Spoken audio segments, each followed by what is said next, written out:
Thandel movie నా Chaitanya life లో the biggest hit అనుకోవచ్చు. ఎందుకంటే ఈ మూవీలో తండేల్ దాదాపు ఆఫ్టర్ 2 years తర్వాత నా చైతన్య గారు బాగా కష్టపడి సినిమా తీశారు. మ్యూజిక్ వచ్చేసి దేవిశ్రీ ప్రసాద్ గారు తన 100% ఇవ్వడంతో పాటు సినిమాలో ఇంకా హైలైట్ గా నిలిచింది.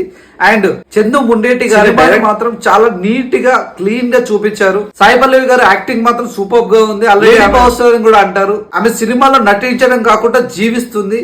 ప్రతి ఒక్క క్యారెక్టర్ ని తనకు అనుకూలంగా మార్చుకుంటుంది. శ్రీకాకుళం అనే రాజు అండ్ సత్య ఇద్దరు కలిసి డీప్ లవ్ లో ఉంటారు. అండ్ ఈ స్టోరీ కూడా చిన్నప్పుడే స్టార్ట్ అవుతుంది. కొన్ని సిచ్యువేషన్స్ వల్ల వాళ్ళిద్దరు విడిపోతారు. వాటిని దాటి వాళ్ళ ప్రేమని ఎలా నిలబెట్టుకున్నారు అనేది సినిమా లవ్ స్టోరీని అలాగే పేట్రాటిజం ని రెండింటి బ్యాలెన్స్ చేస్తూ కథ రాయడం అంటే చాలా ఏదో వేటకి వెళ్ళాడు, అలాగే పాకిస్తాన్ లో దొరికిన తర్వాత జరిగిన సంఘటనలు ఏంటి, అసలు కావాల్సిన మెయిన్ పాయింట్ ఏంటో దాన్ని పట్టుకునే సినిమాని చాలా నీట్ గా తీశారు.